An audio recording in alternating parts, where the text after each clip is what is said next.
Welcome back to Start of Play Football. Welcome back to a brand new video. We are back. Of course, if you're new here, please make sure you subscribe.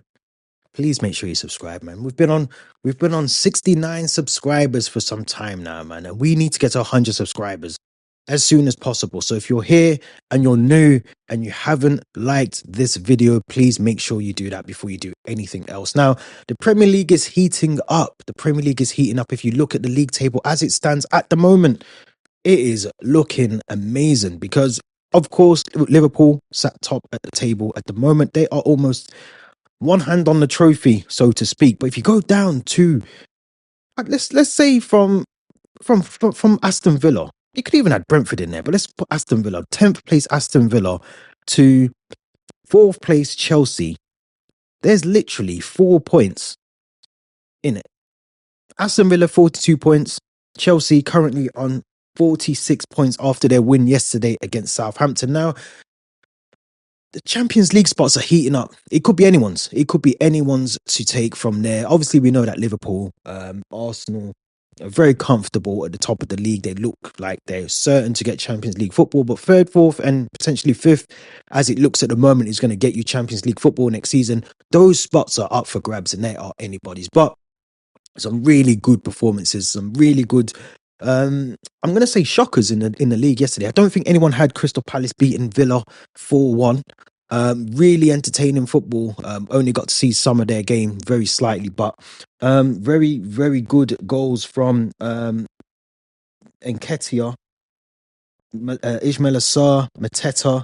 Sarr got the first goal as well. Morgan Rogers obviously scored the Villa goal. But it does mean now that Aston Villa, who I did feel sorry for, if you think back, they played last Wednesday against Liverpool. They played Chelsea on Saturday, 5:30. And then on Tuesday, they played another game. 3 games in 6 days is quite a lot. And they don't have the biggest squad.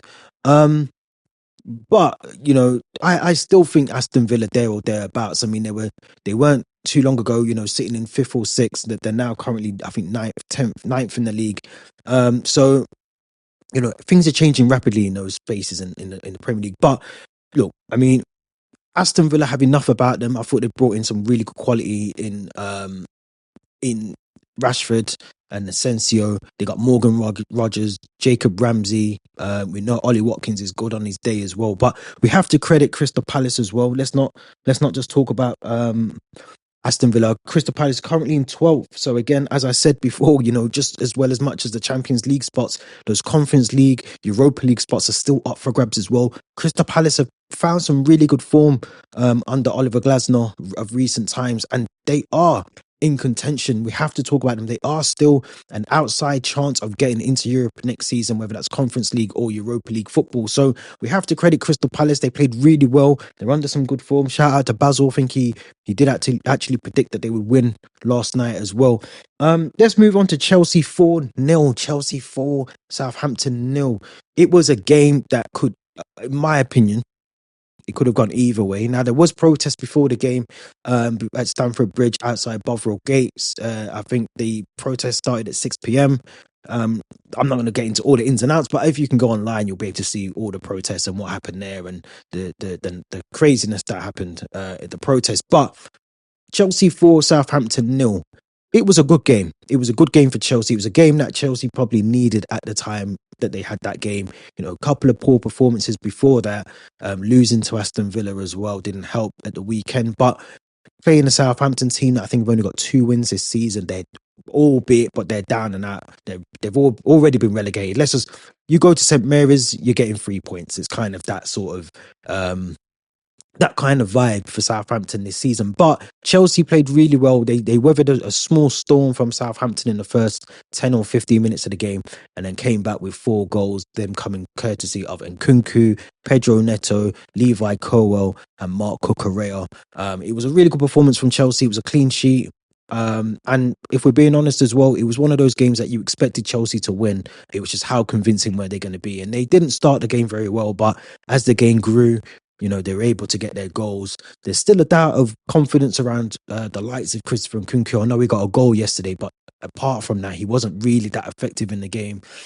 Cole Palmer, another one who hasn't been as as prolific, I suppose, and the confidence doesn't seem there. We know he's got the quality, but I just think in terms of what Cole Palmer can do and what we got to see Cole Palmer do last season to this season, and maybe that's where we're going wrong as fans. We're comparing him to what he did in his first season.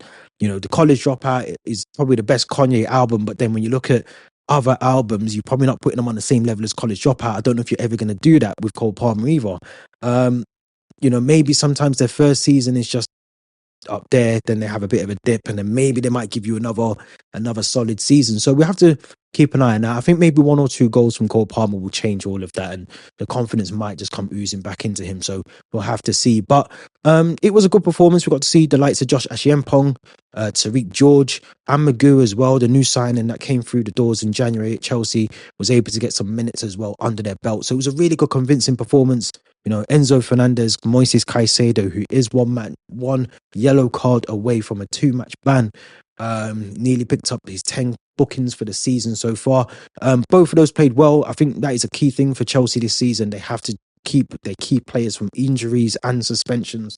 You know, Moises Caicedo cannot miss the Arsenal and Spurs game if he picks up a card against Leicester in just over a week's time. But again, another defeat for Wolves. Wolves 1, Fulham 2. This is worrying times for Wolves. Wolves, I know quite a few Wolves fans. This is worrying times for them because let's be honest, they are a team that is literally on the brink of relegation. They haven't done so well. Such a strange one with Wolves because I look at their team and I think they've got a really good team. They've got a really good. You look at the team that they've got. You know, I like Semedo, I like Gomez, I like Ait Nouri, I like Cunha, um, Bellegarde, Andre as well. They've got a good squad. Um, the results just aren't there for Wolves. You know, the results just aren't there, and I think they're struggling. You know, you look at the games that they have won this season. Bournemouth, which was a game that I don't think many people had them winning. Wolves, they beat Aston Villa.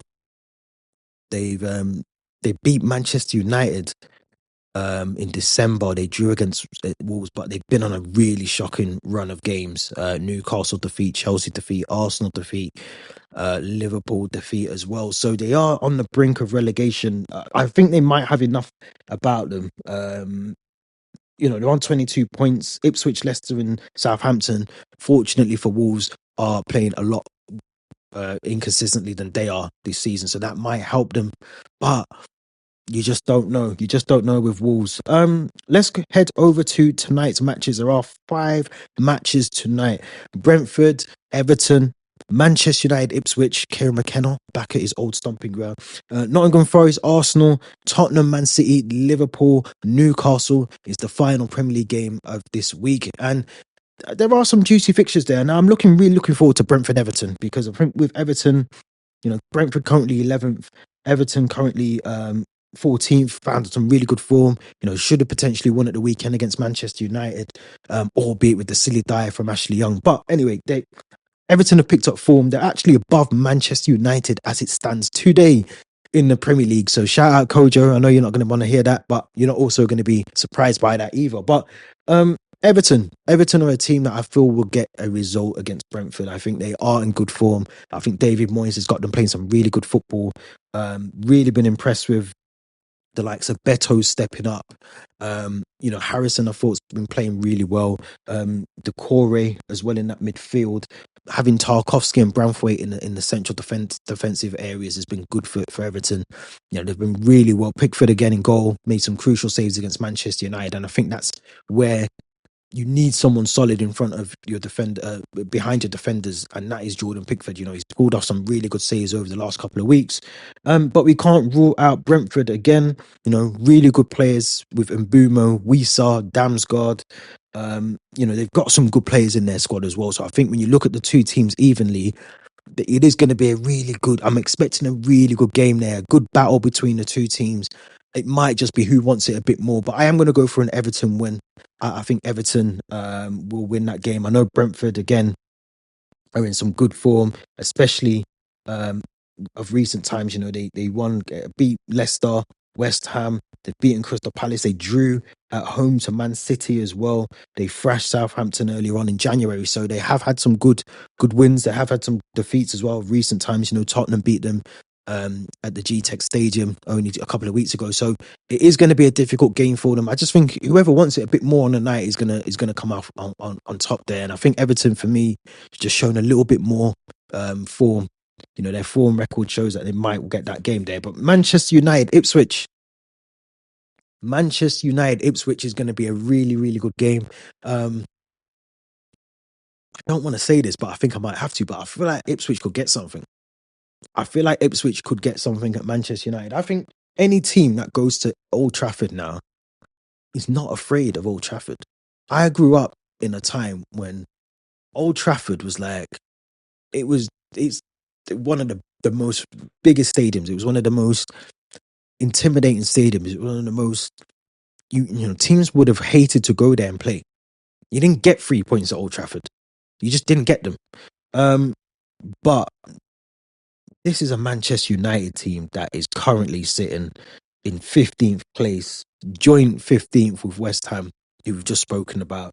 Um, Manchester United need to get 40 points. And I'm not bantering when I say that, but they need to get 40 points very quickly to keep the talk about relegation off their backs. I like Ruben Amorim. I think he's a very, very good manager. I think the confidence that he's shown, even during times when it's been difficult at Manchester United, I like him. I think he needs a summer window. I think he'll struggle tonight against Ipswich. I think Ipswich are a team that will relish going to Old Trafford and getting 3 points.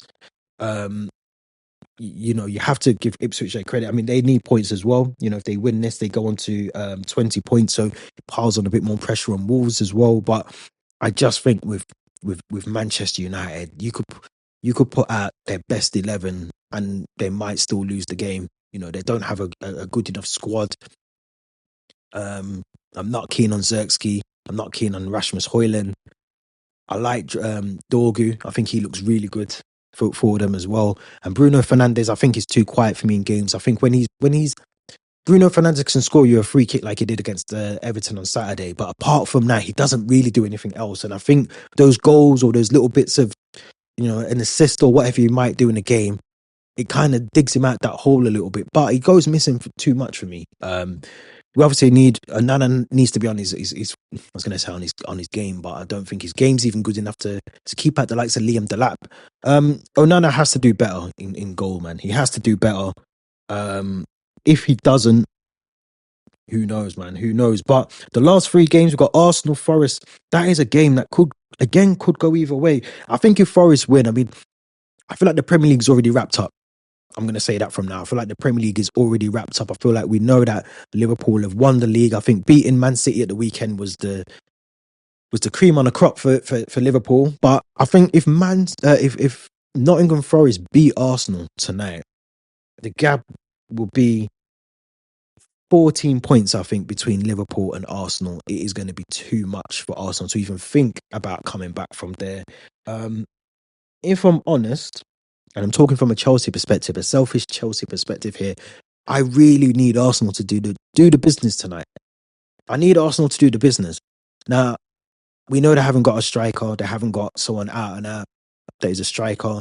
But they are still churning their results out. And if we're being honest, they need to get 3 points tonight.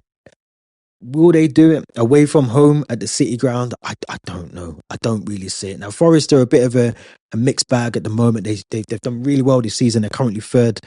But I do feel now this is where the true test of some of these players will be. Can they see out the season and get... I mean, I think even if they was to get Europa League football, I think it's still an accomplishment for them this season because no one had them, third in the Premier League at this point in the season, or no one would have had them third. So I think even where they are now, it's still a bonus. I just wonder now, this is a true test of character amongst some of these players, Alanga, Hudson-Odoi, Chris Wood, Morgan Gibbs-White, all of those players that, I've played in the Premier League before, probably played in the Champions League. I know Hudson-Odoi's played in the Champions League before as well. So, and I think Alanga's played European football, I think in the Europa League. So, some of these players have played in this level before. And this is it's those players that you're expecting now to step up, stand up, and be accounted for, because they're going to have to. They're going to have to do that. Um, but yeah, it's going to be a tough game. It's going to be a tough game. Now, Tottenham, City, Haaland back in training apparently. I think Man City will thrash Tottenham. Where are Tottenham in the league? 13th. They're another team that's just been woeful this season, man. Tottenham, but I think Man City will thrash them. I think Man City are going to go on their 10-game unbeaten run now that they've lost to Liverpool. I think they'll go on this 10-game unbeaten run and try and push up as high up the table as possible. I don't think they're not going to catch Liverpool, of course, but I think they'll go on an unbeaten run, a good run. Um, they're obviously where they are in terms of the performances that they put in recently haven't been good enough. But I think even if they don't have Haaland, they have enough in that team. I don't think Haaland. I think with City, what they've done over the last couple of seasons is everything's gone through Haaland. And if you think back to before they signed Haaland, they had a front three that was very intricate and it swapped around, and it was very hard for defenders to understand who to pick up, who was dropping off, who was doing all that sort of. They had Demares, Sterling, they had all those players in that front three. Aguero used to play there at times as well. And even when he didn't play, they were still very good as a front three. Um, I feel like with City, because they've changed things slightly and a lot of their play now goes through Haaland, it does negate some of those wider areas. Like, I'm never going to be a big fan of Jeremy Doku. I just don't think he's good enough. There was a stat that I read the other day that Trent got dribbled past 11 times, but if you look at those 11 dribbles past Trent, that I'm assuming it was Doku, he didn't do anything with the ball. He didn't do anything. He didn't deliver anything into the box that was worthwhile. He didn't create any chances for anyone to score goals. So, stats are stats, and that's why sometimes you got to just bypass the stats and watch football with your eyesight. But Man City, I think, will finish off Tottenham easily tonight. I think, players like Foden have to step up a little bit more now. Kevin De Bruyne looks like he's on his way out. He's been, he hasn't been his usual self. Marmoush has started the season very well, but again, snatching at chances. I think he had a goal ruled offside on Sunday against Liverpool, but he has to do a little bit more for me, Marmoush. If he wants to be one of these players that is going to be in Pep's plans or the future City manager's plans going forward, he has to do a little bit more, be a little bit more clinical, help and support the attacking options going forward. But I could easily see Marmoush scoring one or two tonight, because this is Tottenham and we know defensively they're not the best. So let's see how that one pans out. But the big game, 8:15, Liverpool, Newcastle, Anfield. You just can't see it past a Liverpool win at Anfield. They thrive on these nights at Anfield, under the lights, evening kickoffs. They thrive. And this has got history, this game. If you think back to Kevin Keegan, the Stan Collymore, all of that stuff, it's got history, this game. So I'm looking forward to it. I think that was 4-3. Was that not 4-3 in the end? I think 4-3 to Liverpool. But yeah, I'm looking forward to this game. I think for me, I can't see past Liverpool. Liverpool have been superb this season. Even with some of the injuries that they picked up along the way. I thought Endo's come in, and I've always questioned Endo over the past couple of the time that he's been at Liverpool, but this season, he's playing a role where he comes on and he just sees out the game. It reminds me of John Obi Mikel when we had him at Chelsea. He just comes on, he goes unnoticed, but he does a lot and he sees out the game. And you need players like that in your team. Obviously Salah is Salah. I'm sure he'll grab a goal or two tonight. We need to see more, I suppose, from Darwin Núñez if he gets an opportunity to come on and do something. There's a lot of talk about him and even Diego Jota leaving in the summer, but we need to see a little bit more from some of those players that potentially might be on the way out of Anfield come the end of the season. But I can't see past. I can't, even with Alexander Isak and how Newcastle played and battered Forest at the weekend. I just can't see. I just can't see past a Liverpool win at Anfield, man. It's too much. It's too much to ask. But we're gonna have to see. I think Liverpool have basically won the league now. Let's say that we can all. I think we should all come under the idea that Liverpool have won the league. The earlier you come across that and you realize that Liverpool have won the league, it's easier to say. You know, a couple of weeks ago, I couldn't even say that out of my mouth. But now, Liverpool have won the league. Congratulations to them. I think some bookmakers, Paddy Power, I think maybe Betfred or one of the others have already paid out on Liverpool. So if you had that as a bet and outright to win the league, you've won your money already. Congratulations. But there's some really good fixtures coming up. Obviously, we've got FA Cup this weekend as well. But make sure you subscribe, tune in to this channel. Make sure you get us to 100 subscribers. I can't keep saying it enough. We can't be on 69 subscribers any longer, guys. So let's get us to 100 subscribers. Make sure you check out the audio version of the podcast as well. And until then, we'll be back soon. Thanks for joining the channel. Give me your thoughts in the comments and your predictions, and we'll be back very soon.